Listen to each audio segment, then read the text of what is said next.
Hello साथियों, कैसे हैं? ज्ञान अकेडमी में फिर से एक बार आप लोगों का हार्दिक स्वागत है। और फर्स्ट गेट सीरीज की जो हमारी वीडियो लेक्चर सीरीज है, इसके अंदर हम लोग जो है वेव एंड ऑसिलेशन को कल कंप्लीट कर चुके थे। ठीक है, लास्ट जो हमारा वीडियो था वो वेव एंड ऑसिलेशन में कंप्लीट हो गया था, जहाँ डॉपलर इफेक्ट हमने पढ़ा था।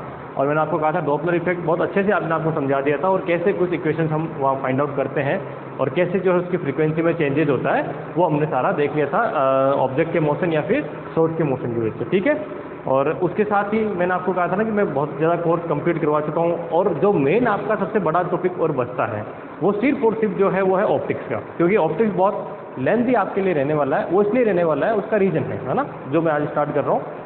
उसका रीज़न ये है कि जो आपका रे ऑप्टिक्स है ना, जो आप सीनियर सेकेंडरी में पढ़ लेते हैं नॉर्मली, बीएससी में उसके 2 चैप्टर हैं, लेकिन वो उस इमेज फॉर्मेशन के इतने नहीं है जितने कि आप वहाँ पढ़ते हैं जब आप उसमें कुछ ऑप्टिकल इंस्ट्रूमेंट के बारे में भी वहाँ पढ़ लेते हैं।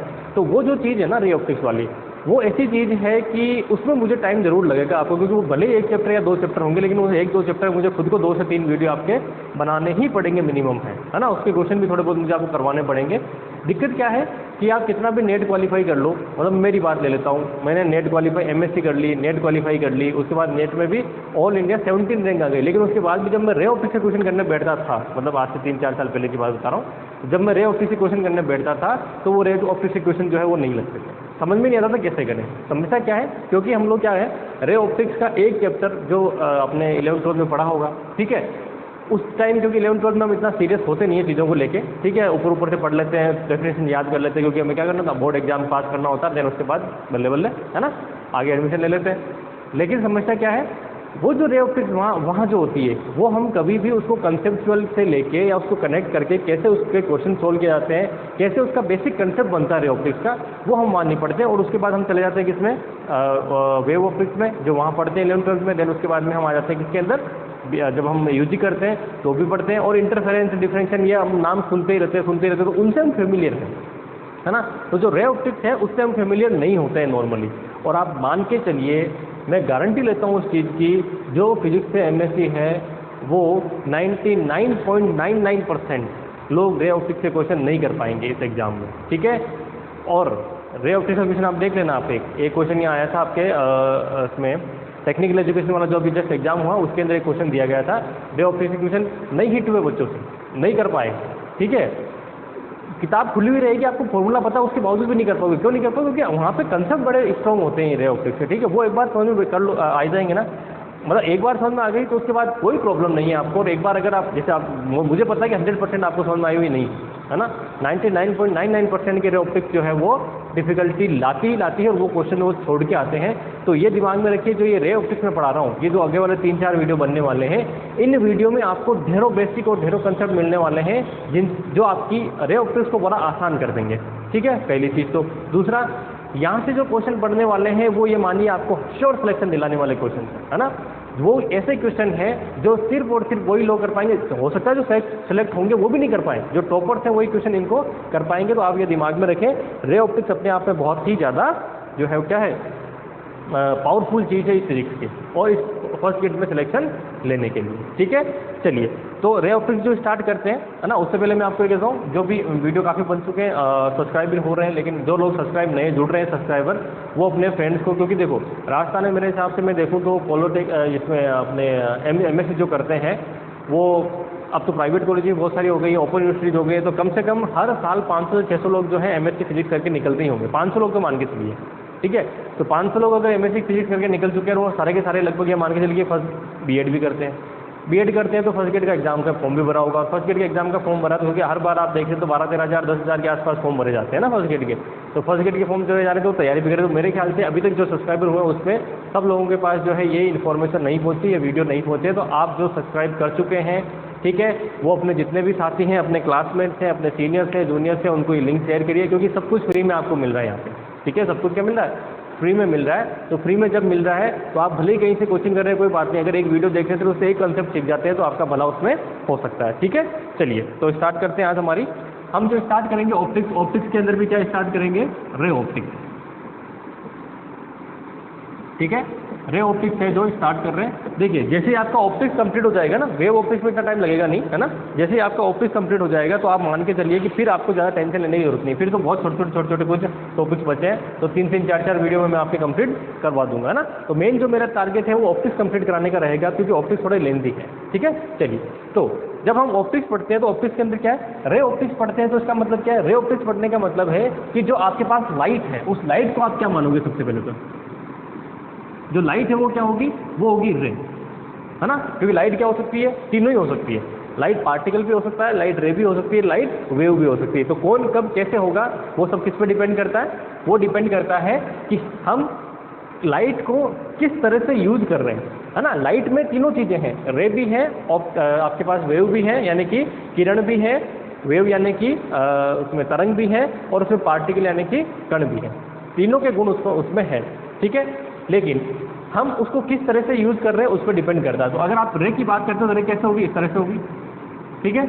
अब इनकी जो वेवलेंथ है वो वेवलेंथ क्या होती है, हम नॉर्मली रे की बात हम करते हैं तो इसकी बात करते हैं, नॉर्मली किसकी बात करते हैं, वाइट लाइट की, ठीक है। क्योंकि उसी से हम देखते हैं बाकी सारी चीज़ें। भाई जो भी आप डिफेक्ट मान लीजिए इमेज फॉर्मेशन वगैरह जो भी देखते हैं किससे देखते हैं, विजिबल वाले से देखते हैं। तो विजिबल वाले की अगर लैम्डा देखो तो कितनी होती है, वो होती है लगभग इसके इक्वल 4000 या करीब, है ना। एग्जैक्टली तो मुझे एंगस्ट्रॉम के आसपास,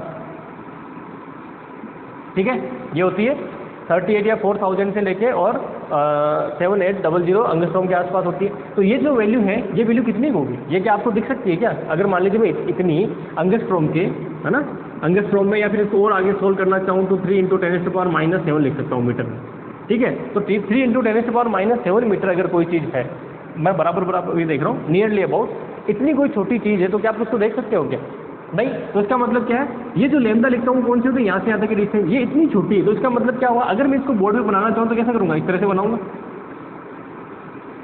तो ये क्या दिख रही है आपको, अगर ऐसी कोई चीज़ आगे बढ़ रही है तो ये क्या हो रहा है, आपको लग रहा है कि एक लाइन आगे बढ़ रही है कि नहीं है, क्या हो रहा है, आपको लग रहा है कि एक लाइन है वो आगे बढ़ रही है। तो एक पॉइंट से स्टार्ट होकर एक लाइन अगर आगे बढ़ती है तो हम क्या बोलते हैं, किरण यानी कि रे बोलते हैं। इसलिए क्या है, इसको बोलते हैं रे ऑप्टिक्स, इसलिए क्या बोलते हैं, रे ऑप्टिक्स। क्योंकि हम इसको जिस चीज़ के लिए यूज़ कर रहे हैं, चाहे मिरर के लिए यूज़ करें, चाहे लेंस के लिए यूज़ करें, ये खुद क्या है, ये कुछ सेंटीमीटर में या मीटर में होते हैं। तो इसका मतलब इसके रेस्पेक्ट में ये क्या है, बहुत बड़े हैं, इसके रेस्पेक्ट में क्या है, बहुत बड़े हैं, इनको तो हम देख सकते हैं ना। तो इसलिए क्या हुआ कि जब हम इसको इन एपरेटस के ऊपर यूज़ करते हैं, है ना, इन एपरेटस के ऊपर यूज़ करते हैं, तो इसका मतलब ये किसकी तरह बिहेव करती है, कि रे यानी कि किरण की तरह बिहेव करती है।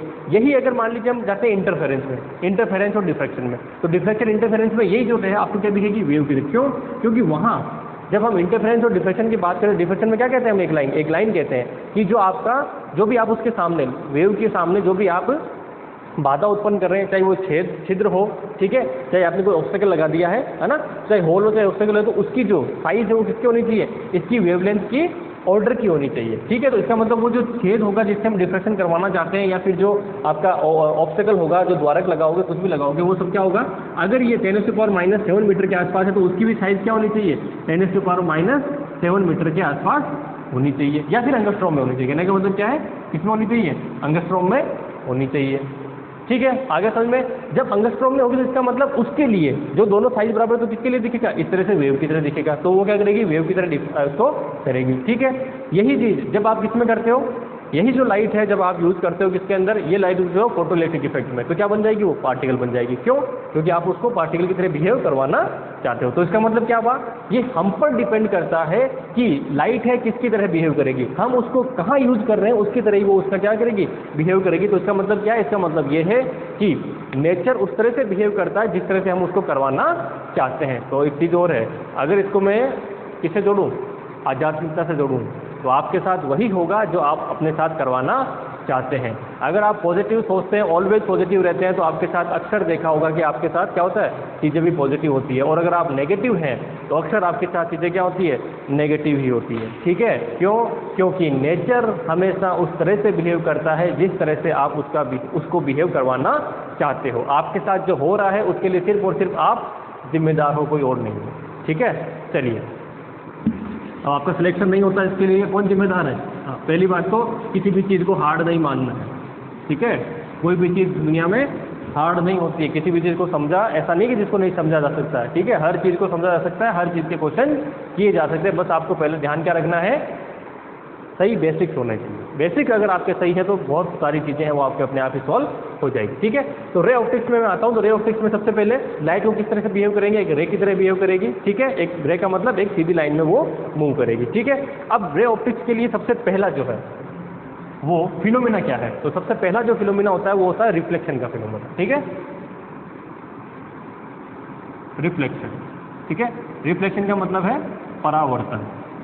ठीक है, अब मैं आपको ये परावर्तन वगैरह थोड़ी पढ़ाने वाला थोड़ी हूँ, कैसा होता है परावर्तन, क्या होता है परावर्तन का मतलब क्या है कि एक रे है, लाइट है, वो क्या हो रही है, एक मिरर से या किसी भी रिफ्लेक्टेड जो सरफेस है उससे टकराती है, टकरा के क्या होती है उसी डायरेक्शन में वापस चली जाती है जिस डायरेक्शन वो आई थी। तो वहाँ पे जो है एंगल आई होता है, वो एंगल क्या होता है, आर के बराबर होता है ना। ये समझाने की जरूरत तो नहीं है ना, ये सीधे सीधे लिख रहा हूँ मैं। ठीक है, मैं ये चीज़ें क्यों लिख रहा हूँ उसका रीज़न है ना। अभी थोड़ी देर में मैं आपको बताऊंगा कि क्वेश्चन कहाँ से आने वाला है, यहाँ से कोई क्वेश्चन आने वाला नहीं है। ठीक है, ये तो हो गया उसमें। ये क्या है आपके पास इंसिडेंट रे, ये है रिफ्लेक्टेड रे। ठीक है, और ये बीच में जो मैंने ये बनाया क्या है अपने पास नॉर्मल, ये पॉइंट हो गया। तो I equal to angle I equal to क्या होगा, एंगल आर के इक्वल होगा। ठीक है, ये सिंपल आपका जो है एक पहला कंसेप्ट आ गया। अब हम इसको यूज कहाँ करेंगे, ठीक है, तो यूज करेंगे तो करेंगे किसमें, मिरर के लिए, है ना। किसके लिए करेंगे, प्लेन मिरर मान लीजिए। तो प्लेन मिरर में क्या होगा, प्लेन मिरर में आपको क्या दिखती है, इमेज दिखती है। ठीक है, हाँ लियो भाई या रखो उधर। तो प्लेन मिरर में आपको क्या दिखती है, इमेज दिखती है ना, इमेज फॉर्मेशन होता है। तो वो जो इमेज बनती है आपकी, ठीक है, अब वो कॉनकेव है कॉन्वेक्स है वो सारी चीज़ें मैं नहीं कर रहा क्योंकि वहाँ से आपको कोई क्वेश्चन आने वाला नहीं, वो आप सब आराम से जानते हैं। मैं सिर्फ प्लेन मिरर की बात कर रहा हूँ, जिसमें कॉनकेव कॉन्वेक्स भी पढ़ेंगे आगे हम लोग। लेकिन प्लेन मिरर के अंदर जो है आपकी इमेज बनती है, तो इमेज के अंदर वहाँ से क्वेश्चन क्या बन सकता है। ठीक है, तो पहला क्वेश्चन ये होता है कि जब मान लीजिए ये कोई इमेज है आपकी, ठीक है, इसकी हाइट कितनी है, एच है। इमेज क्या, सॉरी, ये है आपके पास ऑब्जेक्ट है कोई, है ना, उसकी हाइट कितनी है, एच है। इसके सामने, ठीक है, इसके सामने कितनी, वो क्या बोलते हैं कि हाइट का या कितनी लेंथ का या कितनी हाइट का मिरर रखें जिससे कि इमेज आपकी क्या फॉर्मेशन हो जाए, कंप्लीट इमेज बन जाए। ठीक है, इजीली। तो इसका मतलब क्या होगा, इसके सामने जब आप क्या एक रखते हो मिरर, और इस मिरर की हाइट कितनी होनी चाहिए, ये मान लीजिए एच डैश है, तो इसमें रिलेशन क्या होगा, एच डैश जो है वो क्या होना चाहिए, h/2 होना चाहिए। कितना होना चाहिए, एच डैश जो है वो कितना होना चाहिए, h/2 होना चाहिए। सबसे पहले ये लिख लीजिए कंप्लीट इमेज फॉर्मेशन। ठीक है, ये क्या है, फॉर कंप्लीट इमेज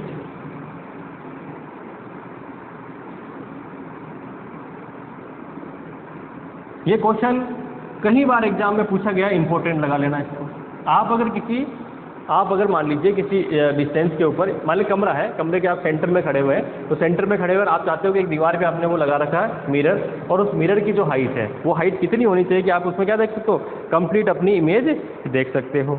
ठीक है, तो क्या कितनी हाइट होनी चाहिए, वो हाइट होनी चाहिए आपके पास h/2, यानी कि आपकी हाइट का आधा जो है वो मिरर की हाइट होनी चाहिए, तब आप उसमें कंप्लीट अपनी इमेज देख पाओगे। ठीक है, ये क्या है हमारे पास, ये मिरर। आगे समझ में, चलिए पहला केस हो गया कंप्लीट। अब दूसरा है कि अगर एंगल पे है, दो मिरर अगर मान लीजिए प्लेन मिरर किसी एंगल पे है तो कितनी इमेज बनेगी उसकी बात करते हैं। ये सारे के सारे फॉर्मूले हैं ना, कंसेप्ट है सारे के सारे, और ये मैं डायरेक्टली आपको लिखवा रहा हूँ जहाँ से क्वेश्चन अक्सर आप देखेंगे कि आता ही आता है। मैं आपको कोई फर्जी चीज़ें नहीं पढ़ाऊंगा, ठीक है ना। आप ऐसा मत सोचिए कि हमें वक्त को परावर्तन की मैं वो पढ़ाऊंगा कि एक जब किरण जो है, एक किरण वो किसी माध्यम पर परावर्तित सतह पर आपतित होती है तो वो क्या होती है, वापस उसी माध्यम में आप परावर्तित हो जाती है, इसे परावर्तन कहते हैं। ऐसी चीज़ नहीं पढ़ाने वाला, ऐसी चीज़ें मुझे पता आपको आती है। ये 8वीं क्लास का अपन क्या कर रहे हैं, अपन चाह रहे हैं कि हम फर्स्ट ग्रेड के एग्जाम को क्लियर करें। तो ठीक है, मैं वही कंसेप्ट लूँगा जो आपको, है ना। और ये जो चीज़ें हैं ये आपको रोज़ डेली रिविजन करनी है एक बार, है ना, पेज पलट के देखना है, तभी आप इसको याद रख पाओगे। ठीक है, अब आते हैं दूसरा कंसेप्ट क्या है, ये नंबर वाइज लिख रहा हूँ मैं कंसेप्ट, है ना, आप कंसेप्ट लिख देना और उसको नंबर दे देना। दूसरा कंसेप्ट है कि जब दो मिरर मान लीजिए एंगल पे किसी एंगल पे, ऐसे ये दो मिरर हैं इस तरह से, प्लेन मिरर की बात मैं कर रहा हूँ, ये किसी एंगल पे है इस तरह से, और बीच में एंगल कितना है, थीटा है। ठीक है, बीच में एंगल कितना है, थीटा है। और मान लीजिए कि ये इस तरह से, ये क्या है इनका बाइसेक्टर, ये क्या है इस एंगल का बाइसेक्टर, यानी कि ये अगर थीटा है तो कितना है, θ/2, और ये भी θ/2, ये कितना हुआ, θ/2, और ये भी कितना है, θ/2। तो इसका मतलब ये क्या हुआ, ये हुआ बाइसेक्टर। बाइसेक्टर यानी कि समद्विभाजक, है ना, द्विभाजक या समद्विभाजक ठीक है, ये हमारा क्या समद्विभाजक है या फिर द्विभाजक है, जो इस एंगल का क्या कर रहा है, दो भागों में तो तोड़ रहा है इसको। ठीक है, चलिए अब इस केस में मान लीजिए कि ये इमेज यहाँ आपके पास कोई ऑब्जेक्ट है, वो यहाँ पड़ा है ना, इसके बीच में कोई ऑब्जेक्ट है, उनके बीच में एंगल थीटा दे रखा है। तो आप क्या करेंगे, नंबर ऑफ इमेज कैसे निकालेंगे, फर्स्ट केस है ना, क्या निकालना चाहते हैं कि इसमें नंबर ऑफ इमेज क्या होगी, कैसा है, कितनी, या कह सकते हैं इमेज का मतलब हो गया आपके पास प्रतिबिंब। तो प्रतिबिंब की जो संख्या होगी वो संख्या क्या होगी, उसकी बात में करना चाहूँगा। ठीक है, तो पहला केस है कि अगर if theta upon 360 degree equal to n, theta equal to 360 degree n, और ये एन जो है, ये n जो है वो क्या है, वो मान लीजिए ओड है, यानी क्या है, विषम संख्या है। n क्या है अपने पास, विषम संख्या है। तो उस केस के अंदर नहीं, सॉरी, सम संख्या, विषम नहीं, सम के लिए n-1। हाँ, तो इसका मान लीजिए क्या है कि ये इवन नंबर है। इवन का मतलब है कि ये सम संख्या है। तो सम संख्या है तो क्या करना है, कुछ भी नहीं सोचना कि आपके पास नंबर ऑफ जो इमेज होगी, नंबर ऑफ इमेज वो कितनी हो जाएगी, इसको अगर m कहूँ तो वो हो जाएगी n-1। कितनी हो जाएगी, n-1। जितना ये नंबर आ रहा है, जैसे मान लीजिए 60 आ है, मान लीजिए थीटा कितना है, इन दोनों के बीच में 60 है, तो 60 है तो इसका मतलब 60 में 360 में इसको डिवाइड करेंगे, कितना आ जाएगा, 6 टाइम। तो क्या आया, 6 जो है वो क्या, इवन नंबर, यानी कि सम संख्या है। तो सम संख्या है तो इसका मतलब आप क्या करेंगे, जब आपको पूछा इमेज कितनी बनेगी, कितनी बनेगी, 6 - 1 यानी कि 5 इमेज बनेंगी। ठीक है, सेकंड केस क्या हो सकता है कि मान लीजिए विषम संख्या हो, तो क्या करें, if 360 upon 60 is equal to n, और ये क्या है, ओड नंबर, ओड यानी कि विषम। ठीक है, विषम के लिए फिर से दो केस बनेंगे, है ना, विषम का ध्यान रखना, विषम के लिए क्या होंगे, दो केस बनेंगे। दो केस क्या बनेंगे कि अगर ये बाइसेक्टर पे है तब क्या होगा, अगर बाइसेक्टर पे नहीं है तब क्या होगा ना, दो केस है ना। तो फर्स्ट केस लिखिए कि if object situated at bisector, ठीक है, देन कि बाइसेक्टर पे है तब क्या करेंगे। ठीक है, तो जब ये बाइसेक्टर पे होगा, तो बाइसेक्टर पे होगा तो क्या होगा, ये जो इमेज है उसके इक्वल हो जाएंगी। ठीक है, जो है अगर सॉरी हाँ बाइसेक्टर पे, तो इसका मतलब क्या होगा, जैसे ही बाइसेक्टर पे तो इमेज क्या होगी, n-1 होगी। ठीक है, तो नंबर ऑफ इमेज क्या होगी, नंबर ऑफ इमेज वो हो जाएगी मेरी m is equal to n-1। Second है if object not on bisector, then अगर बाइसेक्टर पे नहीं है तो क्या होगा, तो आपकी नंबर ऑफ इमेज जो होगी वो इमेज कितनी हो जाएगी, वो हो जाएगी m इक्वल टू n। ठीक है,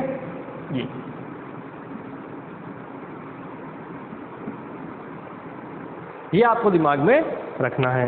ठीक है, और ये दिमाग में रखना है तो आपको दिमाग में क्या रखना है कि आप ये ध्यान रखिए कि इवन नंबर में तो क्या है, सेम आ रहा है। ठीक है, इवन नंबर में तो क्या आ रहा है, सेम आ रहा है। अगर सेम आ रहा है तो वो आपको क्वेश्चन दिया नहीं जाएगा। क्वेश्चन कौन सा दिया जाएगा, इन्हीं में से कोई मिलेगा, और इसमें से अगर कोई क्वेश्चन देते हैं तो आपको ये जरूर कहेंगे कि ये बाइसेक्टर यानी कि द्विभाजक पे है या नहीं है। ठीक है, ऑब्जेक्ट का मतलब क्या है, ये ऑब्जेक्ट है ना, ऑब्जेक्ट का मतलब क्या, बिंब, है ना। हिंदी में लिखोगे तो क्या लिखोगे इसको, ऑब्जेक्ट को लिखोगे बिंब। ठीक है, तो बिंब बाइसेक्टर पे यानी कि जिसम द्विभाजक पर स्थित है पहला, तब तो क्या होगा, n-1 इमेज हो जाएंगी। और ये अगर मान लीजिए नहीं है तो किस पे हो जाएगा, इस पे हो जाएगी। ठीक है, चलिए कोई समस्या नहीं है यहाँ तक, आगे बढ़े। चलिए तो आगे बढ़ते हैं। तो ये हो गया हमारा एक कंसेप्ट, इसको मोस्ट इंपॉर्टेंट कंसेप्ट लगा लेना, है ना। ये भी क्वेश्चन आपको कई सारे एग्जाम में डायरेक्टली पूछा जाता है। और इससे पहले वाला जो क्वेश्चन था ना, जिसमें मैं आपको बता रहा था इमेज फॉर्मेशन, ये इमेज फॉर्मेशन का, और ये जो आपके पास हाइट वाला, ये जो इमेज की है, सॉरी इसकी क्या बोलते हैं, अपने मिरर की हाइट वाला जो क्वेश्चन, मिनिमम हाइट कितनी होनी चाहिए मिरर की पूरा इमेज देखने के लिए, ये जो दोनों क्वेश्चन है, ये ऐसे क्वेश्चन है कि आप कंपटीशन एग्जाम जहाँ पे छोटी मोटी साइंस भी अगर आ रही है ना, ऑप्टिक्स मान लो 11th 12th या 10th की भी ऑप्टिक्स आ रही है, तो भी ये क्वेश्चन पूछे जाते हैं डायरेक्ट। ठीक है, इवन जो आपके पास अगर किसकी बात करें हम लोग, जो छोटे मोटे एग्जाम एसएससी सीजीएल वगैरह वो होते हैं, उसमें भी डायरेक्टली जो क्वेश्चन है, जहाँ साइंस का होता है वहाँ ये क्वेश्चन डायरेक्टली पूछे जाते हैं आपसे, ठीक है। और ये अपना फर्स्ट ग्रेड तो प्योर फिजिक्स का है, तो प्योर फिजिक्स का है तो ये क्वेश्चन पूछ जाने की संभावना रहती ही रहती है।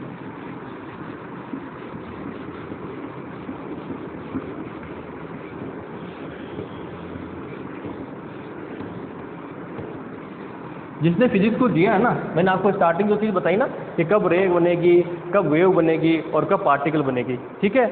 ये जिसने फिजिक्स दी है ना ढंग से, और जिसको फिजिक्स में ऐसा लगता है कि मेरी ज़िंदगी है, वो लोग इस ऐसे कंसेप्ट जो है वो आपको बता पाएंगे, ठीक है। आप जहाँ पढ़ते हैं कोचिंग्स में,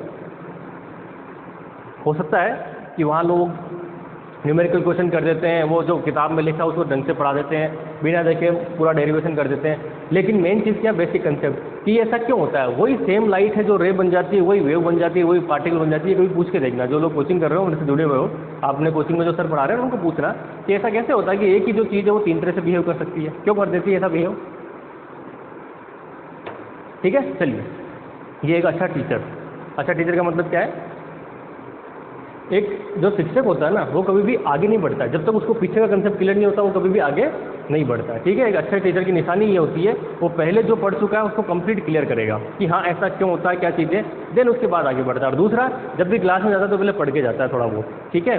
चलिए, नेक्स्ट क्वेश्चन है कि अपने पास ये हो गया। अच्छा, वेलोसिटी वाला भी एक क्वेश्चन है, वो भी मैं आपको बता देता हूँ कि अगर मान लीजिए ये आपके पास इस तरह से एक मिरर है ना, तो ये क्वेश्चन थर्ड कंसेप्ट है ना, कंसेप्ट लगा लेना थर्ड, ठीक है। इधर क्या है आपके पास, ऑब्जेक्ट है, ये ऑब्जेक्ट है ना, ये क्या है, ऑब्जेक्ट।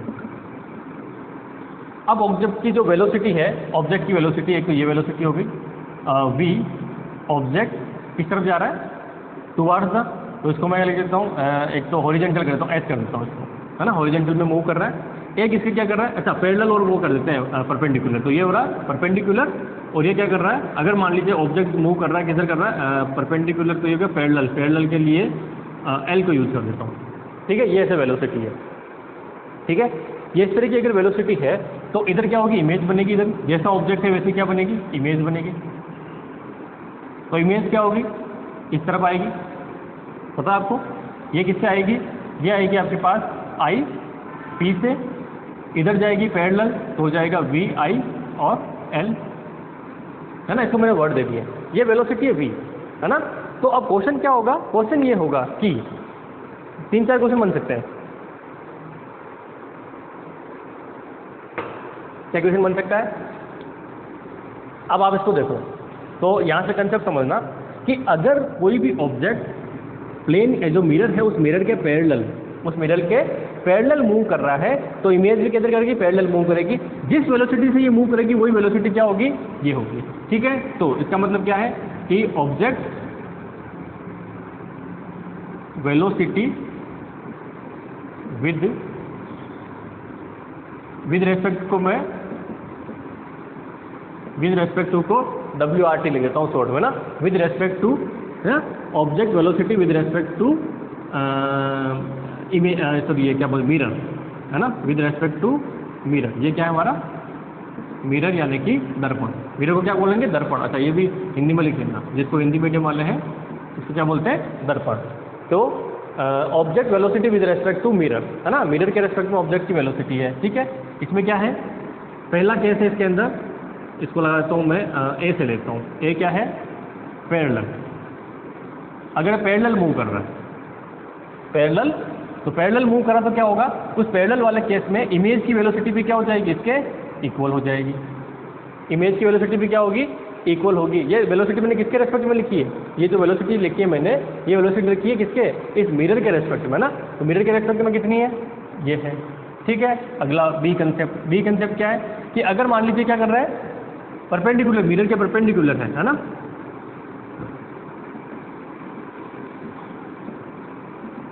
वेलोसिटी क्या ऑब्जेक्ट की, परपेंडिकुलर टू मिरर। अगर मिरर के परपेंडिकुलर है तो क्या होगा, तो ये वेलोसिटी कितनी है, वीपी। तो आप ध्यान रखें कि इमेज की, तो image velocity with respect to mirror, with respect to mirror तो कितनी आएगी, वो आएगी V I P is equal to V O P, दोनों बराबर रहेंगे क्योंकि जिस स्पीड से ये मूव करेगा वो उसी स्पीड से वो मूव करेगा इस मिरर के रेस्पेक्ट में। लेकिन अगला देखिए, velocity of image with respect to object. अब ऑब्जेक्ट के रेस्पेक्ट में कितनी वेलोसिटी होगी, हाँ बताइए। इसको मैं अगर वी कहता हूँ तो कितनी हो जाएगी? तो आप देखिए, ऑब्जेक्ट इधर चल रहा है वीओपी से, ये इधर चल रहा है, ठीक है। तो दोनों एक दूसरे के अपोजिट डायरेक्शन में मूव करें तो इसका मतलब वेलोसिटी क्या होती है? 8 होती है। तो क्या हो जाएगा? V I P plus V O P, और ये दोनों क्या है? इक्वल है, क्योंकि V I P equal to V O P. तो ये क्या हो जाएगा? जितनी ऑब्जेक्ट की वेलोसिटी है उसका क्या हो जाएगा? 2 टाइम्स हो जाएगा इमेज की वेलोसिटी। समझ लेना इस चीज़ को, है ना, कि अगर ऑब्जेक्ट, ये सिर्फ पैरेलल वाले केस में कोई ऐसा केस नहीं है, वो सब बराबर चल रहे इमेज के ना, लेकिन इस वाले केस में क्या हो रहा है? इस वाले केस के अंदर जो है आपके, ये अगर मान लीजिए ऑब्जेक्ट मिरर, यानी कि बीच में मिरर है, तो इस मिरर में ऑब्जेक्ट अगर मान लीजिए 2 मीटर पर सेकंड से आ रहा है, तो इधर ये भी किधर आ रहा है? 2 मीटर पर सेकंड से, दोनों मिला क्या हो जाएंगे? 4 मीटर पर सेकंड से, ठीक है। तो ऑब्जेक्ट की अगर वेलोसिटी गिवन है तो हम इस तरह से क्या कर सकते हैं? वेलोसिटी का निकाल सकते हैं, ठीक है। अक्सर क्या करेंगे इसमें, अक्सर जो है हम हमेशा यही ऑप्शन लगा के आ जाते हैं, क्योंकि दोनों की वेलोसिटी क्या होती है? बराबर होती है। लेकिन पूछा किसके रेस्पेक्ट में? मिरर के रेस्पेक्ट में बराबर है, लेकिन ऑब्जेक्ट के रेस्पेक्ट में क्या है? 2 टाइम्स हो गई है इमेज की वेलोसिटी, ठीक है। हो गया कंसेप्ट ये कंप्लीट है। ऑब्जेक्ट की वेलोसिटी अगर दे रखी है तो हिंदी में आप लिख लेना, है ना। क्योंकि इतनी इंग्लिश तो मेरे ख्याल से एमएससी वालों को आती है, वेलोसिटी विद रेस्पेक्ट टू, ये ना, ऐसी चीज़ें तो मुझे लगता नहीं। बाकी जो कुछ हार्ड होती है वो मैं आपको वैसे ही लिखवा देता हूँ अलग से, ठीक है। तो ये कंसेप्ट भी हमारा कंप्लीट हो गया है, ठीक है। चलो, अच्छा, एक ये क्वेश्चन जैसे दे रखा है, ये क्वेश्चन भी आप देख लीजिए कि अच्छा ये तो विषम वाला ही है, इसमें कोई समस्या होनी नहीं चाहिए आपको। ये क्वेश्चन होगा नहीं। अब आते हैं हम स्फेरिकल मिरर में, ठीक है। वो तो था प्लेन मिरर, है ना। अब आते हैं किसमें? Spherical mirror. तो स्फेरिकल मिरर, प्लेन मिरर का हमने देख लिया। स्फेरिकल का मतलब क्या है? स्फेरिकल का मतलब है कि मिरर जो, यानी कि स्फेयर जो है उसका एक पार्ट है। स्फेरिकल मिरर की जब हम बात करते हैं तो उसका मतलब क्या है? जो आपका स्फेयर है कोई, है ना, उसका एक पार्ट है, उसे हम स्फेरिकल मिरर कहते हैं। जैसे फॉर एग्जांपल कि आपके पास ये कोई स्फेयर है, ठीक है, इसकी रेडियस जो है वो कितनी है? कैपिटल आर है। तो अगर मैं इसका इतना सा ये पार्ट ले लेता हूँ, सपोज करो ये पार्ट मैंने ले लिया, है ना। तो ये पार्ट ले लिया तो इसका मतलब क्या हुआ? इसको मिटा देता हूँ, तो ये क्या होगा? एक मिरर की तरह क्या बिहेव करेगा कि अगर मान लो मैं इसमें क्या करता हूँ, इधर इसको सिल्वर्ड पॉलिश कर देता हूँ, ठीक है, ये हो सकता है। या फिर क्या कर सकता हूँ, मैं इसको इस तरफ सिल्वर्ड पॉलिश कर सकता हूँ। दोनों ही केस है ना मेरे पास भाई। ट्रांसपेरेंट था इनिशियल, सिल्वर्ड पॉलिश मैंने किधर की, उस पर ये डिपेंड करेगा, ठीक है। तो इस आर को, इस पॉइंट को क्या बोलते हैं? ये है सेंटर ऑफ कर्वेचर, इसको सी बोलते हैं ना, क्योंकि अब वही नोटेशन यूज करते हैं जो हमें करने चाहिए, ठीक है। तो इसे क्या बोलते हैं? सेंटर ऑफ कर्वेचर, ठीक है। ये क्या होगी? इसकी रेडियस, ठीक है। सिमिलरली इधर देखेंगे तो भी क्या होगा? ये सेंटर ऑफ कर्वेचर और ये इसकी रेडियस। अब क्या होगा? इन दोनों में डिफरेंस क्या है? तो आप देखिए कि अगर मान लीजिए ये इस तरह से सिल्वर्ड पॉलिश है, फर्स्ट वाला केस ले रहा हूँ, ठीक है। तो जब सिल्वर्ड पॉलिश है इसका मतलब इधर तो ये क्या है? ट्रांसपेरेंट नहीं है। तो इमेज आप ऑब्जेक्ट इधर थोड़ा रखोगे, ऑब्जेक्ट किधर रखोगे? यहाँ रखोगे। ये ऑब्जेक्ट अगर यहाँ रखते हो तो ये ऑब्जेक्ट का कौन सा पार्ट आ रहा है इसमें? कॉनकेव पार्ट सामने आ रहा है या कॉन्वेक्स पार्ट सामने आ रहा है? ठीक है, कॉनकेव आ रहा है या कॉन्वेक्स आ रहा है? तो कौन सा आ रहा है? कॉनकेव पार्ट सामने। तो इसका मतलब ये कौन सा होगा?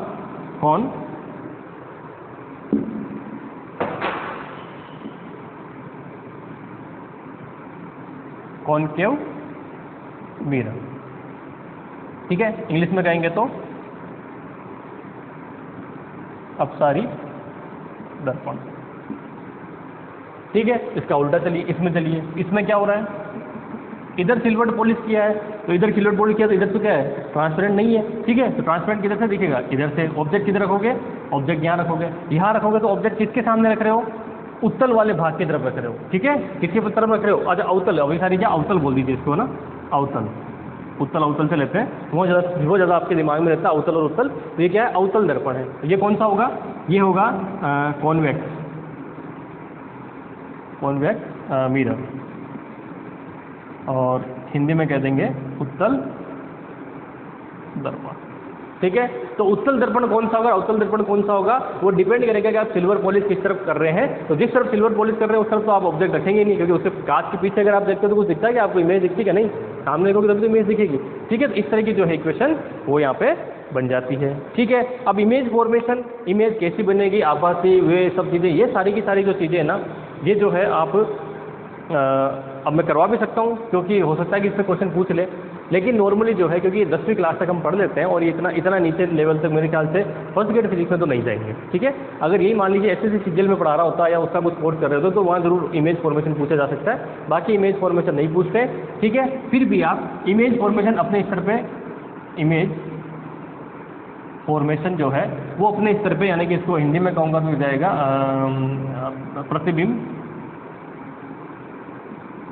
प्रतिबिंब का बनना। ये प्रतिबिंब का बनना जो है इनसे, वो आप जो है वहाँ देख सकते हैं किसके अंदर, आपकी जो भी 10-12 की बुक है वहाँ से जाके देख सकते हैं। वो मैं नहीं करवा रहा क्योंकि टाइम पास नहीं करना मुझे, है ना, ऑप्टिक्स के अंदर बहुत लेंथी कोर्स है, तो ये जो चीज़ें हैं ये मैं आपको नहीं बता रहा। यहाँ पे सिर्फ कंसेप्ट है छोटा सा, किसको दर्पण कौन सा कहेंगे, और आर का क्योंकि मैं यूज़ करूँगा इसलिए मुझे ये चीज़ पता होनी चाहिए। दूसरा, आर के अंदर और फोकस दूरी में क्या रिलेशन है ना, तो जो आपकी फोकस दूरी इसके लिए मानो स्फेरिकल मिरर के लिए, ठीक है, एफ होगी, वो क्या होगी, r/2 होती है, ठीक है। इसे कहेंगे फोकल डिस्टेंस, ठीक है। तो फोकल डिस्टेंस जो होगी वो क्या होगी, r/2। ये दिमाग में आप हमेशा रखेंगे। ये मिरर के लिए लिख रहा हूँ मैं, ठीक है, किसके लिए, स्फेरिकल जो मिरर है उसके लिए है। f = क्या होता है, r/2 होता है, ठीक है। अच्छा, इमेज फॉर्मेशन करोगे तो क्या होगा, सिंपल सा है कि कोई भी आप इमेज फॉर्मेशन करोगे तो जो एक्सिस के पैरेलल जा रही है वो फोकस से निकल जाएगी, पहली चीज़ तो, है ना। दूसरी चीज़ क्या होगा कि जो फोकस से जा रही है वो इसमें रिफ्लेक्शन के बाद में क्या होगी, पैरेलल हो जाएगी, ठीक है। जो उसके सेंटर यानी कि पोल से जा रही है वो उसी एंगल पे जाएगी, उसी एंगल पे वापस रिफ्लेक्टेड हो जाएगी। ये कुछ नियम है, जब उन नियम को फॉलो करके आप चलोगे तो अपने आप इमेज आपकी फॉर्म हो जाएगी, ठीक है। तो ये सारी चीज़ें हैं, ये आपको आती है, इसमें कोई समस्या वाली बात नहीं है, ये मैं आपको फॉर्मूला लिखा चुका हूँ, ठीक है।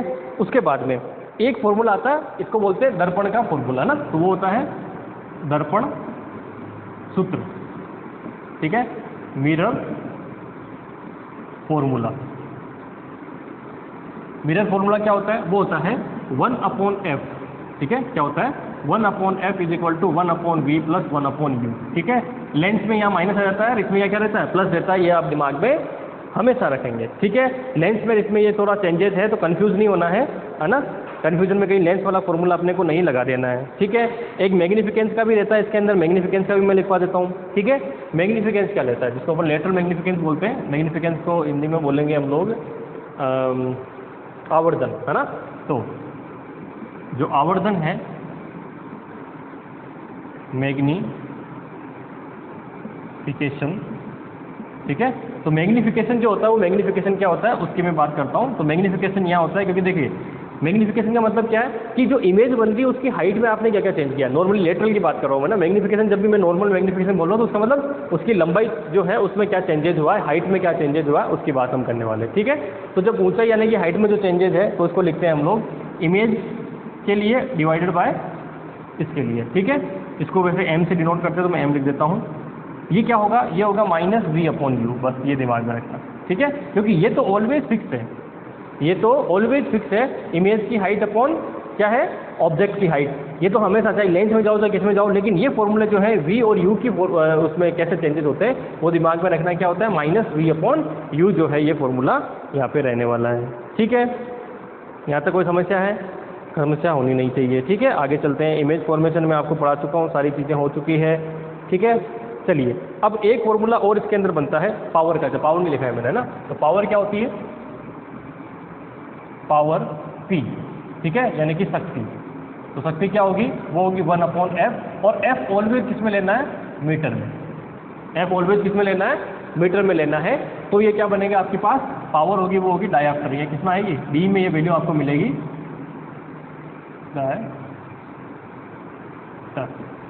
ठीक है। डायऑप्टर जिसको बोलते हैं, d में इसको लिखते हैं, वो d में लिखते हैं, इसका मतलब क्या है कि वो किस में है, मीटर में। ठीक है। एफ ऑलवेज मीटर में लिखोगे, ये कई बार कंफ्यूजन होता है ना, आप लोग आंसर निकाल देते हो वहाँ पे, आपको ये पता है कि power P equal to 1/f निकालते हैं हम, लेकिन 1/f एस किस में होती है, मीटर में, ये हम भूल जाते हैं, तो वहाँ सेंटीमीटर में और मैक्सिमम क्या होगा आपको क्वेश्चन के अंदर जो है ये U V ये सारी की सारी चीज़ें किस में देंगे आपको, ये सारी की सारी जो चीज़ें हैं वो देंगे किसमें, सेंटीमीटर में, तो आप उसको कन्वर्ट करना भूल जाते हैं, 1/20 या 1/ जो भी 2 वगैरह करके उसका आंसर निकाल देते हैं, और वो ऑप्शन में सबसे पहले ही आपको गिवन होगा और आप वहाँ पे गलत करके आ जाते हैं। ठीक है, चलिए ये भी कोई कंप्लीट है अपना, ये हम देख चुके हैं, सारी चीज़ें यहाँ से हो गई है U V। और अच्छा, मैग्नीफिकेशन में एक चीज़ और है कि मैग्नीफिकेशन में आप क्या कर सकते हो, U और V जो है वो यहाँ से इस वाले फॉर्मूले से यहाँ U V फाइंड आउट करके S में भी निकाल सकते हो ना, ये भी आपको कई बार पूछा जा सकता है, वो मैं निकाल देता हूँ। ठीक है, तो अगर मुझे मान लीजिए यहाँ से V को रिप्लेस करना है, तो V को रिप्लेस करना तो क्या करूँगा, 1/V equal to 1/f minus 1/u। ठीक है, तो V इक्वल टू क्या बन जाएगा, वो बन जाएगा FU upon U minus F, FU U minus F ये बनेगा। तो ये चीज़ अगर मैं यहाँ रख देता हूँ तो मैग्नीफिकेंस क्या बना, M equal to minus V की जगह वो रखूँगा तो क्या हो जाएगा, माइनस ये डिवाइडेड बाय, ठीक है, या माइनस को अंदर ले जाऊँगा तो क्या हो जाएगा, FU upon F minus U। ठीक है, बन गया। तो अगर आपको फोकस डिस्टेंस यानी कि फोकस दूरी और ये दे रखा है तो आप इससे फाइंड आउट कर सकते हो। ठीक है, इसी फॉर्मूले को मान लीजिए मैं क्या करना चाहता हूँ, U को रिप्लेस करना चाहता हूँ, तब क्या करूँगा, तो U को रिप्लेस करूँगा तो क्या हो जाएगा कि 1/U equal to 1/f minus 1/v। ठीक है, तो U इक्वल टू क्या हो जाएगा, ये हो जाएगा FV अपॉन V हाँ तो ये V माइनस F। ठीक है, फिर से यहाँ रख दूंगा वैल्यू, तो M इक्वल टू क्या बन जाएगा, M इक्वल टू बन जाएगा FV क्या बन जाएगा, FV क्या नीचे आएगा ना, तो नीचे लिखेंगे तो क्या हो जाएगा, नीचे लिखेंगे तो FV तो डिवाइड में आ जाएगा और वो ऊपर चला जाएगा ना। ठीक है, तो ये इक्वेशन आपके पास बन जाएगी, तो U भी हटेगा ना यहाँ से, देखो ये U भी तो है ना यहाँ पे, एक सेकंड है ना, ये U लिखना भूल गए, ये U भी तो है, तो U से U क्या होगा, कैंसिल आउट होगा, यहाँ U नहीं आएगा। ठीक है, F अपॉन F माइनस क्या हो जाएगा, F upon F minus U जो है ये इसका आंसर हो जाएगा। सिमिलरली यहाँ जाएंगे तो ऊपर तो V है ऑलरेडी माइनस V।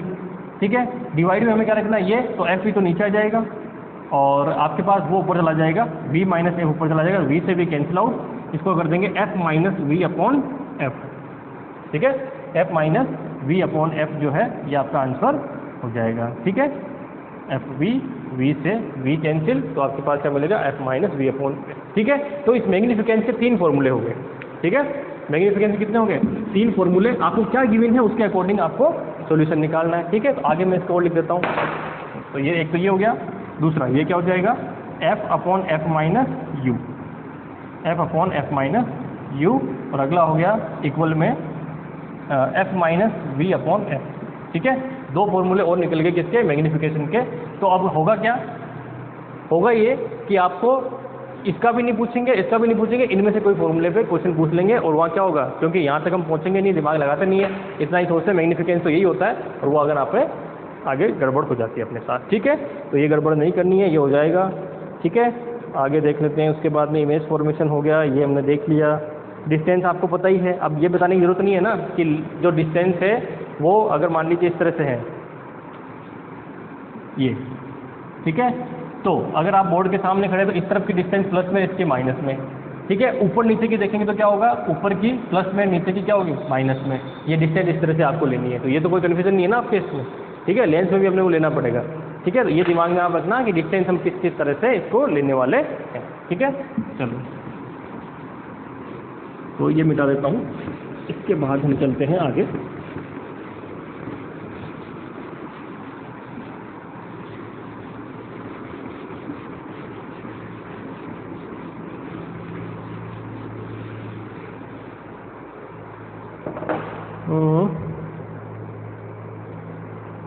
ये आपका क्वेश्चन इस तरह से हो गया ये। हाँ, अब है रिफ्लेक्शन का ना, रिफ्लेक्शन जो है वो यही खत्म हो गया आपका। रिफ्लेक्शन के बारे में और कुछ नहीं पढ़ना, ये जो फॉर्मूले हैं ये फॉर्मूले देखिए आपके इस पे कोई क्वेश्चन नहीं आएगा, लेकिन इनका यूज करके कोई क्वेश्चन, जब हम बात करेंगे मिक्सचर के ना, जब आपके बात किसी करेंगे लेंस वगैरह की, मिक्सचर वगैरह की बात करेंगे, तब आप देखते हैं इनको मैं यूज करने वाला हूँ फॉर्मूले को अच्छे से, है ना। जो आपके उसमें क्वेश्चन आया था टेक्निकल एजुकेशन में, उसमें भी क्या था, इसी तरह से इसको यूज करके वो क्वेश्चन पूछा गया था। ठीक है, आपको सीधा सीधा क्वेश्चन नहीं देंगे कि किसी भी कोई मान लीजिए लेंस है, उसकी रेडियस ऑफ कर्वेचर जो आर है वो कितनी है 20 सेंटीमीटर है, तो आप फाइंड आउट करिए उसकी फोकस डिस्टेंस कितनी हुई है। ऐसा क्वेश्चन डायरेक्ट नहीं आएगा, लेकिन उसका यूज करके और एक बड़ा सा क्वेश्चन बनाएंगे जिसमें उसको यूज करना पड़ेगा, इसलिए मैंने सारे ये फॉर्मूले आपको लिखवा दिए यहाँ पे। ठीक है, अब आते हैं रिफ्रैक्शन के अंदर। ठीक है, रिफ्रैक्शन के अंदर भी मैं वही चीज़ें पढ़ाऊंगा जो आपके इंपॉर्टेंट है ना। रिफ्रैक्शन इसको कहेंगे अपवर्तन। ठीक है, इसको क्या कहेंगे अपवर्तन। अपवर्तन का मतलब क्या है, अब मैं यहाँ डेफिनेशन नहीं लिखूंगा कि सरल माध्यम, एक माध्यम से दूसरे माध्यम में जब प्रकाश की किरण जाती है तो क्या होगी, अभिलंब से दूर हट जाती है या उसके पास आ जाती है या अपने जो मार्ग से क्या होती है विचलित हो जाती है, डेविएट हो जाती है, उसे क्या कहते हैं अपवर्तन कहते हैं। ऐसा नहीं है, ठीक है, वो यहाँ नहीं पढ़ाएंगे ना, वो क्वेश्चन आने वाला। इंपॉर्टेंट चीज़ क्या है, कंसेप्ट है ना, कि मान लीजिए एक मीडियम है ये वाला, बना तो मैं बना रहा हूँ, डायग्राम कोई बहुत बड़ी बात नहीं है, डायग्राम तो बनाना ही पड़ेगा। ठीक है, ये इस तरह से आई वेव, एक मीडियम था ये फर्स्ट, जिसका क्या है रिफ्रैक्टिव इंडेक्स जो है μ1 है। ये नॉर्मल से क्या होती है, या तो दूर हटेगी या पास आएगी, डिपेंड करेगा। ठीक है, ये सेकंड माध्यम है जिसका रिफ्रैक्टिव इंडेक्स कितना है μ2 है, एंगल कितना बनेगा r। ठीक है, तो ये इस तरह से थोड़ा सा मैं बना देता हूँ इसमें ताकि थोड़ा डिफरेंट दिखे। ठीक है, तो यहाँ से क्या होगा, जो इसमें है अपने पास सबसे इम्पोर्टेंट जो है वो क्या है, स्नेल्स लॉ, वो इम्पोर्टेंट है। वो क्या कहता है μ1 sin I इक्वल टू क्या होता है μ2 sin R। अब एक चीज़ दिमाग में रखना, आप लोगों की आदत क्या है, maximum mu equal to sine I upon sine R, नहीं वो गलत पढ़ते हो, वो एक स्पेशल केस है। ठीक है, आपको हमेशा ध्यान रखना है कि आपको कंसेप्ट जो है ना बेसिक, उस पर जाना। बेसिक क्या है कि μ1 sin I is equal to μ2 sin R, ये इंपॉर्टेंट है। ठीक है, ये कंसेप्ट है। वो जो बनेगा वो कैसे बनेगा, तो अब देखिए आप कि μ2 अपॉन μ1 निकालते तो क्या हो जाएगा, वो हो जाता है sine I upon sine R। ठीक है, अब लेट माना, क्या माना आपने कि μ1 इसके लिए बात करते हैं, किसके लिए, एयर के लिए है ना। ये जो फर्स्ट मीडियम है वो क्या है आपका एयर है। ठीक है, फर्स्ट मीडियम अगर एयर है तो μ1 कितना हुआ, वो हुआ 1। ठीक है, इसलिए क्या बनता है कि μ2 is equal to sine I over sine R। अच्छा, इसको लिखने का तरीका क्या होता है, लिखने का तरीका होता है 1 μ2। ठीक है, रिफ्रैक्टिव इंडेक्स 2 का, लेकिन रेस्पेक्ट किसके है, 1 में। ठीक है, रिफ्रैक्टिव इंडेक्स किसका है, 2 का, लेकिन किसके रेस्पेक्ट में, 1 के रेस्पेक्ट में है। अब मान लीजिए ये एयर नहीं है, उस केस में क्या करोगे, एक मान लीजिए पानी है, एक मान लीजिए ग्लास है, ग्लास में आपने पानी रख दिया है ना, मान लीजिए ग्लास की स्लेब है ना, उस ग्लास की स्लेब को आपने पानी में रख दिया, अब रे जा रही है, अब देखो क्या होगा, तो उस केस में क्या करोगे, उस केस में कहाँ से रे जा रही है वो होगा हमारा फर्स्ट मीडियम, और किस में जा रही है वो क्या होगा हमारा सेकेंड मीडियम। ठीक है, समझ में आ गया। तो इसका मतलब क्या होगा, ये चेंज होगी चीज़ें, और ये आपको दिमाग में रखना पड़ेगा कि किसके रेस्पेक्ट में हम लोग ले रहे हैं। अब इस म्यू का मतलब क्या होता है, सबसे इंपॉर्टेंट चीज़ क्या है, इस म्यू का एग्जैक्टली मतलब क्या है। तो म्यू का मतलब क्या होता है, म्यू का मतलब होता है कि वेलोसिटी है एक तरह से। ये आप जब पढ़ते हैं ना रिफ्रैक्टिव इंडेक्स, जब मैंने आपको इलेक्ट्रोमैग्नेटिक वेव पढ़ाई थी है ना, आप जाके देखना उसके अंदर, जब एमएससी वाला पोर्शन चल रहा था, जब इलेक्ट्रोमैग्नेटिक वेव की मैंने बात करी थी, इलेक्ट्रोमैग्नेटिक वेव में मैंने वहाँ पे रिफ्रैक्टिव इंडेक्स जो था ना उसको एन से डिफाइन किया था म्यू की जगह। ऑप्टिक्स में हम उसको म्यू लिखते हैं, वहाँ कैसे किया था, एन से डिफाइन किया था। और क्या कहा था कि जो आपका निर्वात है यानी कि वैक्यूम है, वैक्यूम के रेस्पेक्ट में जब मीडियम में कोई भी लाइट जा रही है ना, रे जा रही है, तो उसकी वेलोसिटी में क्या चेंजेस हो रहा है, उसके जो रेशियो होता है उसे क्या बोलते हैं, म्यू बोलते हैं। ठीक है, तो इसका मतलब क्या हुआ, इसका मतलब ये हुआ कि जो μ1 लिखा हुआ क्या है, c अपॉन v1। v1 क्या है, वेलोसिटी ऑफ रे इन मीडियम फर्स्ट, और μ2 लिख रहा हूँ वो क्या है, वेलोसिटी ऑफ रे इन मीडियम 2।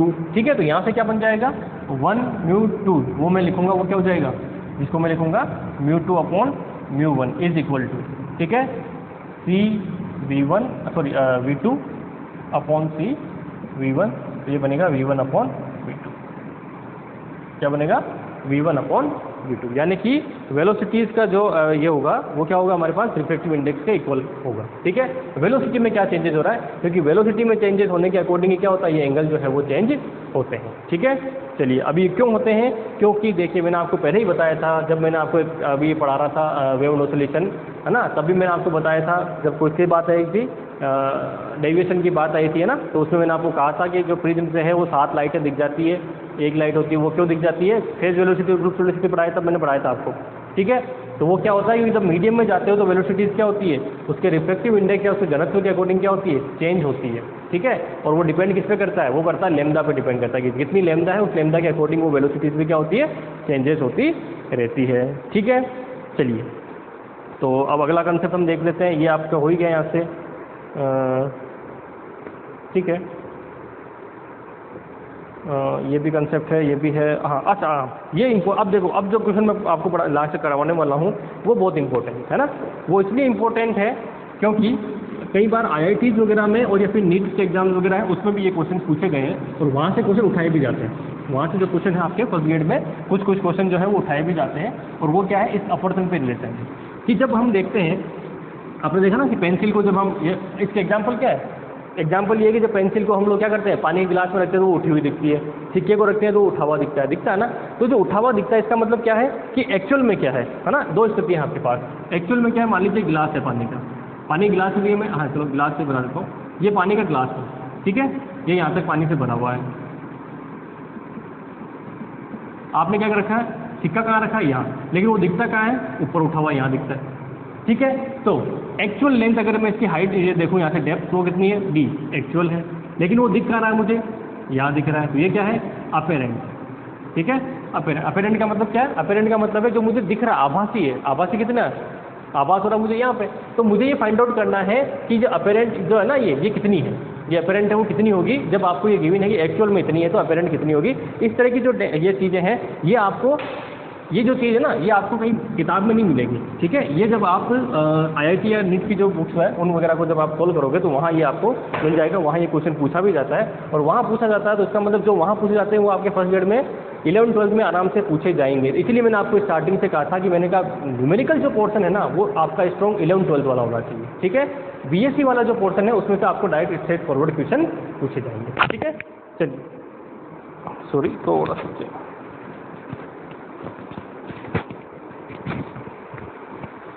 चलिए तो स्टार्ट करते हैं अब आगे कि टॉपिक है हमारा अपेरेंट डेप्थ एंड, हाँ अपेरेंट डेप्थ देख लेते हैं। अगला क्या है, अपेरेंट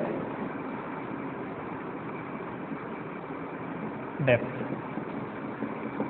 हाँ अपेरेंट डेप्थ। अपेरेंट डेप्थ को हम PA है ना, अपेरेंट डेप्थ, इसको हम कहेंगे आभासी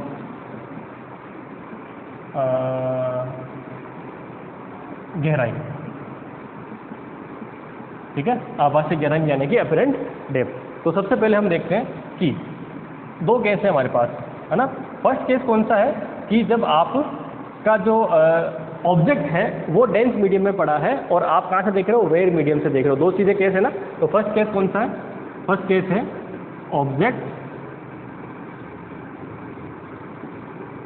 ऑब्जेक्ट एट या इन, ऑब्जेक्ट इन डेंसर, तो डेंसर मीडियम एंड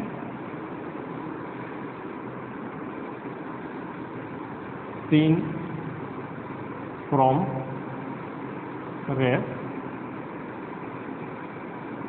मीडियम। ठीक है, तो इसका मतलब क्या हुआ कि मान लीजिए जो आपका ऑब्जेक्ट है वो यहाँ पड़ा है ना। ऑब्जेक्ट कहाँ पड़ा है, ये मेरा ऑब्जेक्ट है, रियल ऑब्जेक्ट जो है ना। ठीक है, ये जो मीडियम है ये क्या है, ये डेंसर मीडियम है।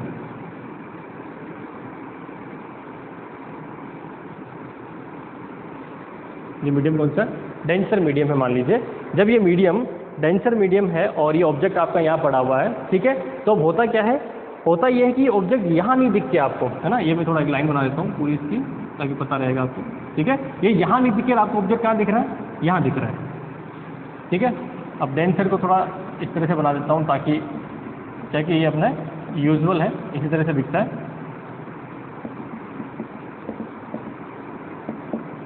ठीक है, ये इस तरह से ये ऑब्जेक्ट आपको दिख कहाँ रहा है, एक्चुअल में यहाँ पड़ा लेकिन दिख कहाँ रहा है, यहाँ दिख रहा है। ठीक है, क्यों दिख रहा है, उसका रीज़न है। क्या रीज़न है कि जब आप यहाँ से देखते हैं आँख से, ये आँख मुझसे थोड़ा ढंग से नहीं बनती है, आप देख लेना बना के। ये इस तरह से आप जब इसको देख रहे हैं, थोड़ी ऐसे बनानी पड़ेगी। ठीक है, जब आप इसको देख रहे हैं तो देख रहे हैं तो कैसे दिखती, कैसे कोई भी चीज़ जो दिखती है उसका रीज़न ये होता है कि ये आँख से जो है आपने यहाँ पे ये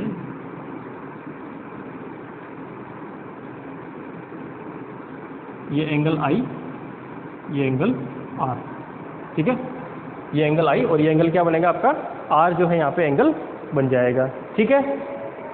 चलिए, अच्छा सॉरी उल्टा हो गया, उल्टा क्या हो गया, उल्टा ये हो गया क्योंकि ऑब्जेक्ट से जाना ना, तो ऑब्जेक्ट से जाना इसका मतलब ये एंगल आई होगा, सॉरी भाई ऑब्जेक्ट की इमेज, इमेज क्या बन रही वहाँ बन रही है, तो ये एंगल क्या होगा आपका आई, ये एंगल क्या होगा आर, ठीक है। जब ये एंगल आई है तो ये एंगल भी कितना हो जाएगा आई, गेट बन रहा ना, तो जब ये एंगल आई है तो ये भी कितना होगा आई हो जाएगा। अब ये एंगल कितना आर है ना, तो ये आर एंगल है तो ये पूरा बनेगा आर, ये पूरा बनेगा आर, तो ये कितना बनेगा ये बनेगा आर, ये समझ में आ गया, ठीक है। ये आपका जो है ऑब्जेक्ट है, ठीक है, ये ऑब्जेक्ट है और ये इसकी क्या बन रही है इमेज बन रही है, ये क्या बन रही है इसकी इमेज बन रही है। अब आपको क्या देखना है, अब आपको ये देखना है कि ऑब्जेक्ट जो है उसकी लेंथ जो दे रखी है वो मैं आपको लिखता हूँ एग्जैक्टली यही ले लेता हूँ, एक्चुअल और अपेरेंट, है ना, ठीक है। तो ये जो डिस्टेंस है यहाँ से यहाँ तक की, ये डेप्थ जो है ना, ये डेप्थ ऑब्जेक्ट की, इसे मैं कहता हूँ डी एक्चुअल, ठीक है, तो डी एस सी। और ये जो है यहाँ से यहाँ तक का आपके पास इस इमेज तक का वो क्या है डी अपेरेंट तो ए पी, ठीक है। तो डी एस जो सी एस सी है उसे क्या बोलेंगे, ये हो गया अपने पास एक्चुअल, एक्चुअल डेप्थ,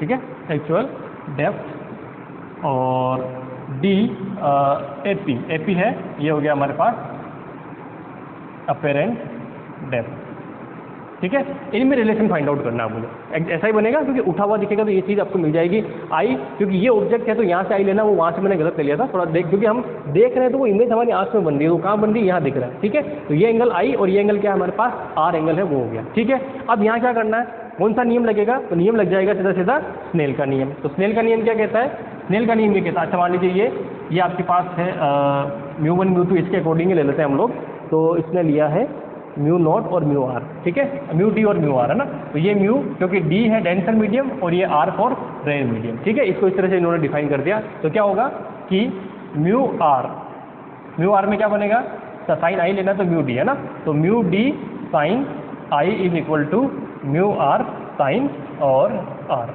ठीक है, ये इक्वेशन बनेगी, ठीक है, क्या बनेगी, ये आपकी इक्वेशन यहाँ से बन जाएगी। उसके बाद नेक्स्ट इक्वेशन, नेक्स्ट में क्या है कि अगर आई और आर ये जो एंगल है ये क्या है, मान लीजिए स्मॉल एंगल है और स्मॉल ही बनते हैं तो ज़्यादा डिफरेंस नहीं होता इनके अंदर ना। अगर ये स्मॉल एंगल है तो इसका मतलब क्या हुआ कि जो आपका साइन आई इक्वल टू क्या होगा टेन आई के, और साइन आर इक्वल टू क्या होगा टेन आर के इक्वल होगा।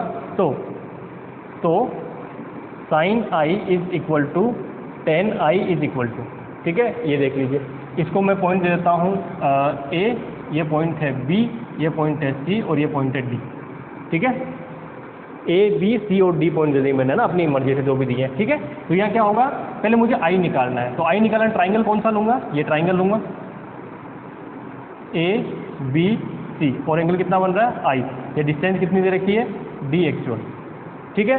तो डी एक्चुअल देख रहे तो टेन थीटा इक्वल टू क्या होगा, टेन थीटा इक्वल टू होगा length sorry perpendicular upon base, तो परपेंडिकुलर कितना है आई के सामने का परपेंडिकुलर यानी कि हुआ ए बी अपॉन ये कितना है ए सी, तो ये क्या हो गया A B upon D actual, ठीक है।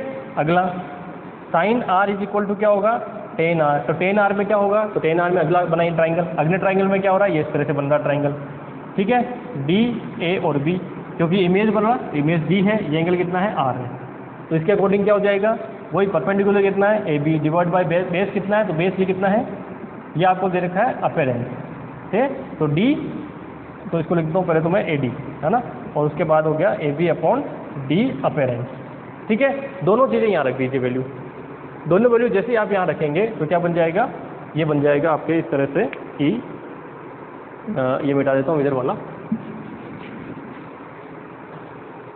इक्वेशन जो बनेगी वो बनेगी कि mu D A B upon D actual और mu R A B upon D apparent, ठीक है, डी अपेरेंट, ठीक है। अब आप देखिए इसको ए बी से भी कैंसिल आउट, चाहिए क्या आपको अपेरेंट चाहिए, तो डी अपेरेंट इक्वल टू क्या हो जाएगा डी अपेरेंट इक्वल टू, ठीक है, इसको इस तरह भेजेंगे, इसको इस तरह भेजेंगे, और ये डिवाइड में आ जाएगा तो डी एक्चुअल, ठीक है, और ये आ जाएगा mu R upon mu D, ठीक है, mu R upon mu D, ठीक है। अपेरेंट इधर वो उधर जाएगा, ये मल्टीप्लाई में ये इस तरफ और इस तरह, हाँ ठीक है, तो सेम इक्वेशन बन गई। अब यहाँ से देखिए अब क्या निकालना है, ये हो गया। अब इसमें देखना है कि इन दोनों के बीच कितना उठा हुआ दिखेगा। मान लीजिए इन दोनों के बीच की डिस्टेंस ये पूछ ली, ठीक है, कितना ऊपर उठा हुआ दिखेगा, यानी कि x पूछ लिया, तो इसका मतलब क्या होगा, जो x होगा वो क्या हो जाएगा, D actual minus D apparent. तो डी एक्चुअल में से लिख दीजिए, तो D actual minus D apparent कितने आ रही है, ये mu R upon mu D, mu R upon mu D. तो x इक्वल टू क्या हो गया, D actual 1 minus mu R upon mu D. अब लेट केस ले लेते हैं। केस क्या है कि ये मान लीजिए आपके पास क्या है, एयर है। बाहर से कहाँ से देख रहे हो आप, एयर से देख रहे हो, तो एयर से देख रहे हो, इसका मतलब क्या होगा कि अगर एयर वाला केस है तो उसका मतलब क्या हुआ, उसका मतलब ये हुआ कि रेयर वाला जो है वो कितना है, 1 है। रेयर वाला कितना है, 1 है, तो ये कितना हो गया आपके पास, म्यू हो जाएगा। तो इक्वेशन क्या बनेगी, x is equal to D actual 1 minus ये हो गया 1 अपॉन म्यू, ठीक है। ये फॉर्मूला जो है ये आपको दिमाग में रखना है, कितना उठा हुआ दिखेगा तो इतना उठा हुआ ऊपर दिखेगा आपको, ठीक है।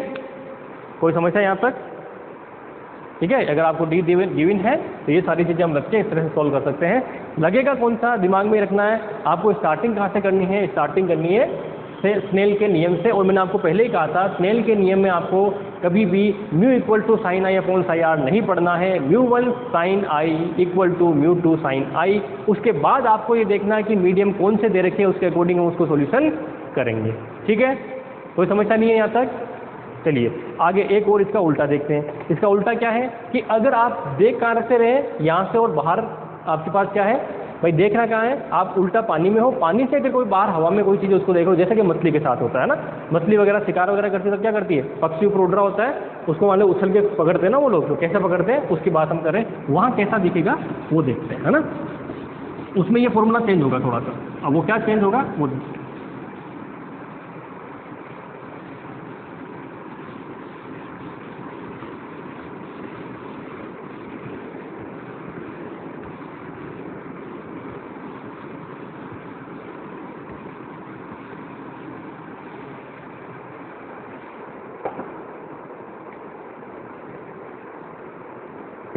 तो अगला केस है object in rare medium and seen from denser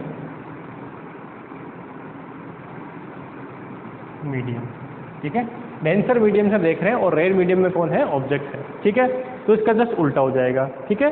तो उल्टा क्या होगा वो मैं बना देता हूँ आपके पास डायग्राम, ठीक है। एक सेकेंड है ना उसका, तो यहाँ से देखिए आप,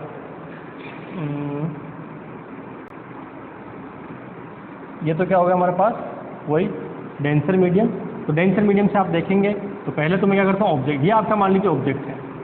तो ऑब्जेक्ट जब डेंसर से देखोगे तो ऊपर दिखेगा या नीचे दिखेगा, वो क्या होगा ऊपर जाएगा। इसमें नीचे होता है तो इसमें क्या होगा ऊपर, यानी कि उससे, क्योंकि देखो जब दिमाग में क्या रखना है, जब आप डेंसर मीडियम में जाते हैं तो अभिलंब की तरफ झुकता है, तो इसका मतलब झुकना हुआ इस तरफ हुआ, पास में आया, और इसमें क्या होता है दूर जाता है, उसमें रेयर में क्या होता है दूर जाता है। तो इसका मतलब ये आपका ऑब्जेक्ट है, ये आपकी इमेज है, ठीक है। तो ये किसी एक लाइन पर होंगे, तो ये लाइन मैंने यहाँ पे आपके इस तरह से बना दी, ठीक है। कोई समस्या नहीं है, पॉइंट के नाम में भी दे दूंगा थोड़ी देर में। अब आप क्या करते हैं कि अब जब आप इसको देखेंगे, ठीक है, तो देखेंगे तो क्या होगा, थोड़ा पास में ले लेते हैं इसको, यहाँ से आप इसको, ये एंगल आपका बन रहा है ये इस तरह से, आज से आप इसको देख रहे हो, ठीक है। और इसमें मैं ये बना ही देता हूँ, नहीं तो फिर कंफ्यूजन रहेगा कौन सा क्या है, जो है ना, ये चीज़ हो गई। ये आपके पास क्या है, ये डेंसर मीडियम है और ये रेयर मीडियम, ठीक है। ये ऑब्जेक्ट हो गया। तो आप देख रहे हैं तो इसका मतलब क्या हुआ कि ये थोड़ा सा इधर से दूर हटेगा ना, तो दूर हटेगा तो थोड़ा सा चेंज करना पड़ेगा इसको, तो नीचे ले आता हूँ मैं इसको, ये इस तरह से और ये इस तरह से, ठीक है। ये आपका ऑब्जेक्ट है और ये आपकी इमेज है। थोड़ा नीचे लाना पड़ेगा। तो ये जब आप इस तरह से देख रहे हो तो ये ऑब्जेक्ट कहाँ होगा, थोड़ा और उसको आगे करना पड़ेगा क्योंकि डायग्राम एग्जैक्टली बनना जरूरी है, वरना आपको समझने में दिक्कत आएगी। थोड़ा बहुत दूर बनाता हूँ इसको, है ना। तो आप जब इसको देख रहे हैं, या आँख तो यही है, जब आप इसको देख रहे हैं तो ये आप मान लीजिए ये इसके साथ सीधा आना चाहिए, ठीक है। ये इसके साथ सीधा आना चाहिए, तो ये यहाँ से आप देख रहे हैं मान लीजिए, ठीक है। ये रे ऐसे जा रही है तो, और ये क्या हो गया, इधर झुक के आ गया, ठीक है। तो रे कहाँ जा रही है, ये यहाँ जा रही है, ठीक है। इमेज पे कहाँ जा रही है, इमेज यहाँ, तो ये यहाँ जा रही है, ठीक है। तो ऑब्जेक्ट जो इससे एंगल बनाएगा नॉर्मल से, वो कितना होगा, ये पूरा एंगल आपका आई होगा, ठीक है। ये पूरा एंगल क्या होगा आपका, आई होगा, ठीक है। अगर ये एंगल आई है तो ये भी एंगल कितना होगा, आई होगा, ठीक है। इमेज में जो एंगल बनेगा ये क्या होगा, आर होगा। तब ये एंगल आर है, ठीक है। तो ये एंगल आर है, तो ये देखो पैरेलल जा रही है इसके, है ना। तो ये एंगल भी कितना हो जाएगा, आर हो जाएगा। समझ पा रहे मेरी बात को, है ना। ये थोड़ा सा ढंग से देख लेना यहाँ पे, ये इंपॉर्टेंट चीज़ है ना, कि जो इमेज है वो यहाँ पे एंगल आई बना रही है, तो ये इस तरह से बन रहा है ना। ये पॉइंट दे देता हूँ ए बी सी और डी, ठीक है। ए बी सी डी मैंने अपनी मर्जी से दे दी है। तो इसका मतलब क्या है, तो आप देखिए ये जो एंगल है ये कितना बनेगा, आई ना, इसके वाला बी वाला, ठीक है। तब ये आई बन रहा है, इसका मतलब ये भी कितना बनेगा, आई बनेगा, कोई समस्या नहीं है। इधर देखिए, इधर क्या हो रहा है, इस वाले केस में ये ऐसे जा रहा है, यहाँ इमेज है और यहाँ आपकी आँख है, ये एंगल आर बन रहा है, तो इसका मतलब ये एंगल कितना बनेगा, आर बनेगा। जब ये एंगल आर बनेगा, ये वाला एंगल आर बनेगा, तो ये भी कितना बनेगा, आर बन जाएगा, ठीक है। चलिए, तो ये आपको समझ में आ गया डायग्राम। इसी डायग्राम से आगे बढ़ना है। फिर से क्या लगाना है, स्नेल लो, ठीक है। फिर से क्या लगाना है, स्नेल लो लगाना है, ठीक है। अब आप देखिए ये क्या है आपकी एक्चुअल, डी एक्चुअल, और ये क्या है, यहाँ से यहाँ तक की पूरी अगर देखें बड़ी वाली, तो ये है आपके पास अपेरेंट, ठीक है, डी अपेरेंट, क्योंकि वहाँ दिख रहा है इमेज, ठीक है। चलिए, तो स्टार्ट करते हैं। तो स्नेल लो क्या कहता है, म्यू, अच्छा वही देख लीजिए, ये है आपका म्यू डी और ये क्या होगा, म्यू आर, ठीक है। तो अब आपके पास ये वाला पहले है ना, तो म्यू आर साइन आई, ठीक है। क्योंकि आई इसलिए क्योंकि किस में जा रहे हैं, आई जो हम ले रहे हैं किसमें, रेयर मीडियम में, इसलिए ये चीज़ आ गई, equal to mu D sine R, ठीक है, म्यू डी साइन आर। अब उसके बाद आपको ये देखना है, वैल्यू रखनी है। साइन को फिर से किसके बराबर मानोगे, साइन इज इक्वल टू 10 आई, जब इक्वल होगा तो 10 आई इक्वल टू, देखिए तो 10 में देखिए इसमें चलते हैं ट्राइंगल में। तो ट्राइंगल पहले कौन सा लेते हैं, आपके पास ये ए और डी तो कॉमन है। अब इमेज वाला लेना है, तो इमेज वाले में क्या देंगे, सॉरी इमेज क्या है, इसमें ऑब्जेक्ट वाला लेना है, तो ऑब्जेक्ट वाले में क्या लेंगे, बी वाला, ठीक है। ये एंगल कितना है, आई, ये आपको गिवन है डी एक्चुअल, तो 10 क्या होगा, परपेंडिकुलर अपॉन बेस, परपेंडिकुलर कितना है, ए डी, बेस कितना है, ये। Similarly sine R equal to 10 R वाले केस में ट्राइंगल सेम सा ही है। ये एंगल जो आपका सी बन गया, ये ए बन गया, ये डी बन गया, और यहाँ एंगल है वो कितना है, आर है, ठीक है। यहाँ एंगल कितना है, आर है। तो जब वो एंगल आर है तो फिर 10 में लगाइए तो क्या हो जाएगा, ए डी अपॉन डी, कौन सा होगा, अपेरेंट, डी अपेरेंट, दोनों लोग दीजिए। जैसे रखेंगे तो ये इक्वेशन बन जाएगी mu R A D upon actual is equal to mu D और A D upon D apparent, A D से D cancel out, D apparent find out करना है, तो D apparent is equal to D ये और mu D upon mu R, ठीक है। इन दोनों के बीच में ये कितना गैप है वो फाइंड आउट करना है, कितनी हाइट पे ज़्यादा गया है वो x फाइंड आउट करना है। तो x क्या हो जाएगा, x is equal to D, बड़ा कौन सा है, अपेरेंट, तो D apparent minus D actual, जो बड़ा है उसमें छोटे को माइनस कर देंगे, ठीक है। तो डी अपेरेंट कितना हो गया, तो डी अपेरेंट हमारे पास ये है, तो A C mu D upon mu R minus D A C, ठीक है। तो x is equal to D A C 1 minus mu D upon mu R, 1 minus mu D upon mu R, ठीक है। आगे फिर से कंसेप्ट लगाते हैं, क्या कंसेप्ट, कि अगर ये एयर और कोई दूसरा मीडियम है तो क्या करेंगे, ठीक है। अब मान लीजिए क्या है हमारे पास, रेयर मीडियम एयर है और ये जो भी मीडियम होगा, ठीक है। तो अगर जो रेयर मीडियम है वो क्या है, एयर है, तो म्यू आर जो है किसके बराबर होगा 1 के, और हम कह देते हैं कि म्यू डी जो है वो कितना हो जाएगा म्यू, तो इस केस में क्या हो जाएगा x is equal to D actual, ठीक है, और 1 माइनस, ठीक है, म्यू डी कितना होगा, तो इक्वेशन ये बन जाएगी। तो दोनों चीज़ में चेंजेस क्या हुआ, इसमें उसमें 1 अपॉन म्यू आ रहा था, इसमें क्या आ रहा था म्यू आ रहा था, ये दिमाग में आपको रखना है, ठीक है। तो कुल मिला के है आज के लिए मेरे हिसाब से इतना ही काफ़ी है, 1 घंटा के करीब करीब अपना हो गया है, ठीक है। तो रिफ्लेक्शन और रिफ्लेक्शन दोनों मैंने पढ़ाया आपको, ठीक है, यानी कि परावर्तन और अपवर्तन दोनों पढ़ा दिए, लेकिन परावर्तन अपवर्तन जो अभी तक आपने पढ़े थे उससे कुछ डिफरेंट पढ़ाया, ठीक है। वो इसलिए पढ़ाया है क्योंकि ये जो चीज़ें हैं ये बड़ी ही आपके लिए घातक हो सकती है अगर आप ये ढंग से पढ़ के नहीं कहोगे तो, ठीक है। वहाँ पे आप कहोगे यार परावर्तन अपवर्तन तो आना ही चाहिए, 10वीं का सवाल है, लेकिन हमें नहीं आ रहा, इसका मतलब क्या है, कंसेप्ट पे हमने वो नहीं ध्यान दिया, कहाँ से क्वेश्चन पढ़ने वाला आपके लेवल पे वो आपको पता होना चाहिए, ठीक है। तो आज के लिए इतना ही काफ़ी है, नेक्स्ट टाइम जब हम चलेंगे तो हम पढ़ेंगे। अच्छा एक चीज़ और लिख देता हूँ, अगर ट्रांसपेरेंट की बात है ना, वो भी चलो हाथों हाथ लिख देता हूँ। ये तो क्या है, ये है, अगर मान लो ट्रांसपेरेंट की बात है तो उसमें फॉर्मूला कैसे बनेगा वो देख लेते हैं। मीडियम में नहीं पढ़ा, मीडियम के पार आर पार देखना है, तो आर पार वाला केस जो होगा वो कैसा होगा उसकी बात देख लीजिए, 3rd नंबर लगा लीजिए ये, क्योंकि इसी के साथ हो जाएगा। तो ट्रांसपेरेंट ग्लास स्लेब है, अगर है ट्रांसपेरेंट ग्लास स्लेब है ना, स्लेब, ट्रांसपेरेंट ग्लास स्लेब, ठीक है। तो ट्रांसपेरेंट ग्लास स्लेब इसका मतलब क्या है कि ये आपके पास कोई स्लेब है ना, अब आप इस पर देख रहे हो तो पहले क्या होगा, ये इस तरह से रह गई, थोड़ा सा ये इस तरह से होगी, फिर वापस इस तरह से हो जाएगी, ये चीज़ है ना।